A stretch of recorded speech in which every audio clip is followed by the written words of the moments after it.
माझ्या बाया सांगत होत्या होतो जेव्हा ताना, दुष्काळात माईचा माझ्या आटला होता पाना. पिठामंदी पाणी टाकून मले पाजत जाय,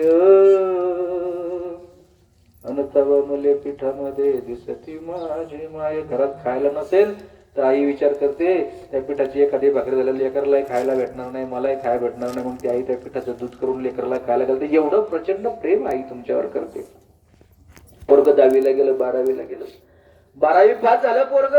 त्या शहराला वाटलं अरे नवरा मेल्यानंतर या आईनं फार कष्टानं लेकराला वाढवलं, 12वी पास केलं, याचा सत्कार करू आपण. चौकामध्ये सत्कार ठेवला. आईला वाटलं एकुलते एक लेकरू मी फार कष्टाने वाढवलं, या लेकराचा सत्कार आपण डोळ्याने पाहावा.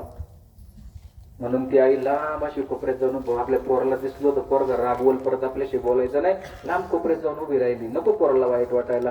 पण स्टेजवरच्या आयोजकाची नजर गेली, त्याने पाहिलं, म्हणलं आई कुठे उभी आहे, या इकडं. अहो एवढा कष्टाने पोरगा नवऱ्याच्या मृत्यूनंतर वाढवला, एवढा 12वी पास केला, हे तर तुमचे फार कष्ट आहे, या इकडं तुमचा सत्कार करूया. पोराने पाहिलं, म्हणलं आई तुला सांगितलं होतं ना येऊ नको म्हणून, तू आली की लोक मला चिडवतात ग, आंधळीचा मुलगा, आंधळीचा मुलगा, जा आता मी येतच नाही. निघून गेला घरदार सोडून. 4 दिवसांनी 8 दिवसांनी ती आई उठायची, गावात पोस्टमनकडे जायची, पोस्टमन साहेब काय माझ्या बाळूचं पत्र आलं का हो? नाही. पुन्हा 2 दिवसांनी आलं का हो? तो पोस्टमन व्हायचा पण एक दिवस म्हणला, अहो ते पत्र काय मला ठेवायचे काय मावशी, आल्यावर मी तुम्हाला देणार आहे. नाही माझा बाळू तसं नाही करायचा, माझ्या बाळूनी पत्र पाठवलं असं तुम्ही देत नाही, मला पत्र द्या. वैतागून बोलल्यावर बरेच दिवस झाले, आई म्हातारी झाली आणि कायमची निघून गेली. बाळू घरदार सोडून गेला होता आणि मोठा साहेब झाला होता.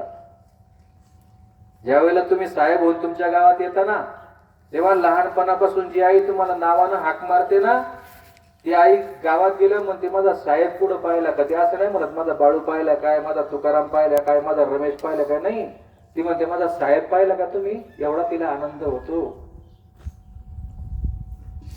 घरदार सोडून गेल्यानंतर बऱ्याच वर्षांनी बाळू आला, येशीतून आत घुसला. माणसं म्हणजे कशाला आला? अरे आई केवढी वर्षाची आई ना तुझी वाट पाहिली, तुला यावं वाटलं नाही, आता कशाला आला? घरी गेला, ते घर बंद झालं होतं, त्याच्यात त्या जाळ्या झडपड्या सगळं काढलं. आतमध्ये गेला तर त्या आईनं पुन्हा कोणतरी 4 बोटं चिठ्ठी लिहून त्या बापाच्या फोटो मागे ठेवली होती. ती पाहिली, याच्या लक्ष गेलं, त्याने ती चिठ्ठी काढली आणि ती चिठ्ठी वाचू लागला. त्यात लिहिलं होतं, चिरंजीव बाळूस अनेक आशीर्वाद. फार माया ममतेची चिठ्ठी अशा हातात घेतली, हाताचा थरकाप होत होता. आई गेली मला सोडून काय? त्या आईने त्याच्यात लिहिलं, बाळा माझं लग्न झालं तेव्हा मला 2 डोळे होते रे,